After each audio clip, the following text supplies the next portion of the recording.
राम सेतु का निर्माण। रामायण की कहानी। अपने जलती हुई पूंछ की आग बुझाने के बाद बजरंगबली हनुमान अंतिम बार माता सीता से मिलने के लिए जाते हैं। माता सीता गहरी चिंता में डूबी हुई थी जब से उन्हें खबर मिली थी कि रावण ने हनुमान की पूंछ में आग लगा देने का आदेश दिया है।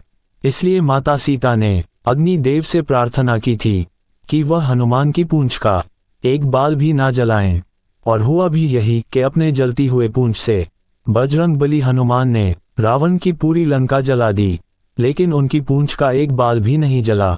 अतः हनुमान आकर माता सीता को प्रणाम करते हैं और श्री राम के लिए कोई अपना संदेश देने के लिए कहते हैं। माता सीता हनुमान को भेंट के प्रमाण के रूप में ये बात बताती है कि जब इंद्र के पुत्र जयंत ने एक कौवे का रूप लेकर उनके पैर पर चोट मारी थी, तब श्री राम ने कुशा के एक तिनके को मंत्र उपचार के द्वारा उसके पीछे छोड़ा था कि वह तीनों लोकों में घूमकर भी उससे बच नहीं पाया था। अंत में वह खुद श्री राम की शरण में आया, तब उसके प्राण बचे थे और तब श्री राम ने उसे एक आंख से कान्हा करके छोड़ दिया था। माता सीता का ये संदेश लेकर हनुमान जी महाराज वहां से उड़ते हुए वापस आ जाते हैं। तरन अंगद जामवंत और वानर दल के साथ आकर सीता माता से भेंट की सुखद समाचार श्री राम को सुनाते हैं। ये सुनकर श्री राम आत्मा विभोर हो जाते हैं। वह हनुमान को अपने हृदय से लगा लेते हैं और कहते हैं, हनुमान आज तुमने मेरा सबसे प्रिय कार्य किया है। अगर तुम सीता का पता नहीं लगाते तो अपने कुल की मर्यादा की रक्षा न कर पाने के कारण मैं अपने पूर्वजों को मुंह दिखाने के काबिल नहीं रहता। आज केवल तुम्हारे कारण ही मुझे सीता के सकुशल होने का संदेश मिला है। अब बिना समय गवाए मैं लंका जाकर उस दुष्ट पापी रावण को उसके कुकर्मों का दंड दूंगा। तब श्री राम सुग्रीव को निर्देश देते हैं कि आप अपनी सेना को एकत्रित करिए, हम कल के समय लंका के लिए कूच करेंगे।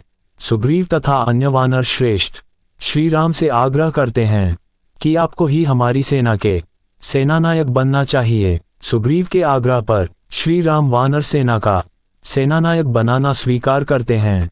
अगले दिन श्री राम तथा सुग्रीव की पूरी वानर सेना बड़े जोश के साथ लंका के लिए कूच करती है।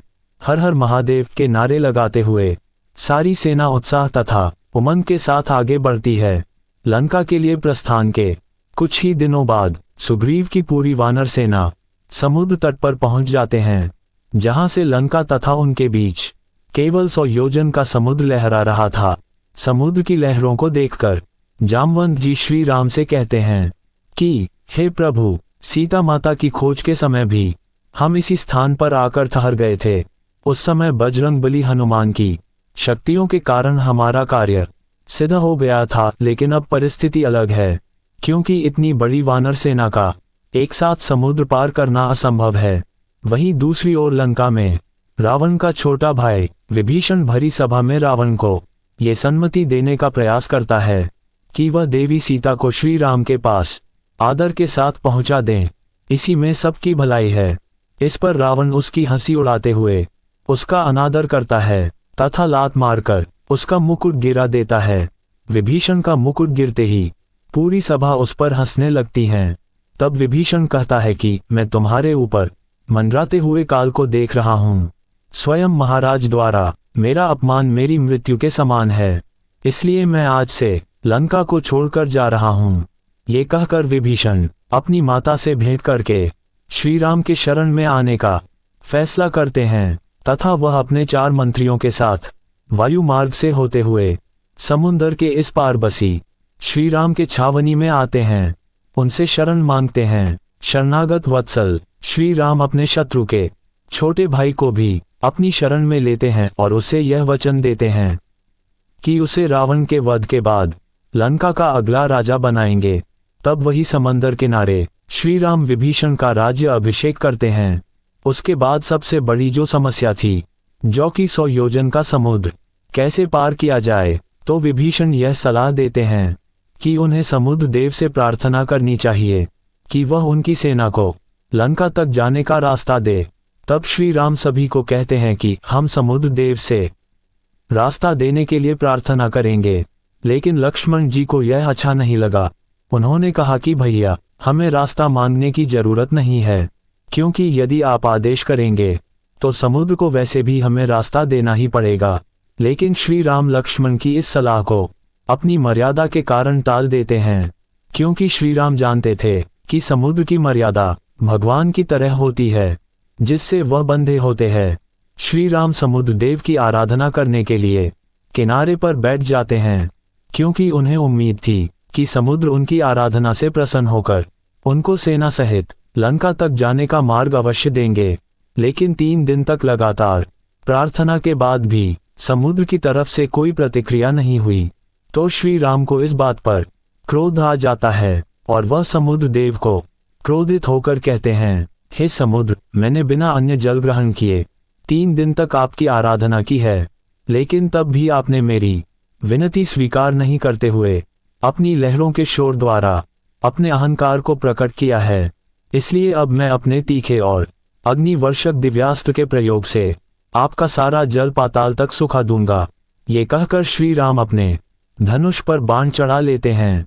इतने में ही त्राहिमाम त्राहिमाम करते हुए समुद्र देव आते हैं और श्री राम से क्षमा मांगने लगते हैं और कहते हैं कि हे प्रभु मुझे क्षमा करें, हे प्रभु मुझे क्षमा करें, लेकिन मैं आपको अपने जल में से रास्ता नहीं दे सकता, क्योंकि समुद्र की एक मर्यादा होती है जो कि स्वयं आपने ही अपने नारायण अवतार में निर्धारित की थी।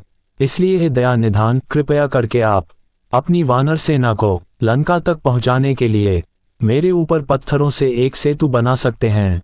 आपकी सेना में नल और नील नाम के 2 मंत्री हैं, जिनमें से एक विश्वकर्मा जी का पुत्र है। वह आपकी समुंदर के ऊपर सेतु बनाने में सहायता कर सकता है। अतः सभी वानर अगर पत्थर के ऊपर श्री राम लिखकर समुद्र में छोड़ेंगे तो वह पत्थर तैरने लगेगा और मैं स्वयं उन पत्थरों को बिखरने से रोकूंगा तथा एक कतार में जकड़ कर रखूंगा। इस तरह कुछ ही समय में समुंदर पर आप सेतु बनाने में सफल हो पाएंगे, जिस पर चलकर आपकी पूरी वानर सेना लंका तक पहुंच जाएगी। श्री राम को समुद्र देव के ये परामर्श अच्छा लगता है, इसलिए उन्होंने महाराज सुग्रीव को आदेश दिया कि वह अपनी सेना को आदेश दे कि पत्थरों से एक सेतु निर्माण का कार्य जल्दी ही आरंभ करें।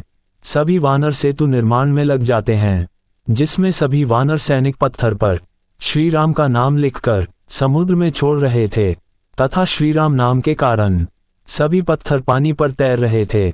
सेतु निर्माण पूरा होने तक श्री राम वही समुद्र किनारे एक शिवलिंग स्थापित करके भगवान शिव की आराधना करने लगते हैं। केवल 5 दिन की परिश्रम करने के बाद वानर सेना 100 योजन समुद्र के ऊपर एक विशाल सेतु के निर्माण में सफल होती है। जब इसकी सूचना लंका के लोगों को लगती है तो उनके होश उड़ जाते हैं, क्योंकि कोई भी यह कल्पना नहीं कर सकता था कि समुद्र को कोई बांध सकता है। लेकिन श्री राम की सेना ने मात्र 5 दिनों में यह असंभव कार्य संभव करके दिखा दिया। श्री राम द्वारा समुद्र के किनारे पर स्थापित किए गए शिवलिंग को रामेश्वर के नाम से जानते हैं। रामेश्वर का अर्थ होता है राम के जो ईश्वर है वह रामेश्वरम है, लेकिन भगवान शिव कहते हैं कि रामेश्वर का अर्थ होता है कि राम जिसके ईश्वर है। दोस्तों, उम्मीद है कि आपको यह वीडियो पसंद आया होगा। इस पोस्ट को अपने दोस्तों और परिवार के साथ जरूर शेयर करें और वीडियो को लाइक करें, चैनल को सब्सक्राइब करें और भी ऐसे ही वीडियो देखने के लिए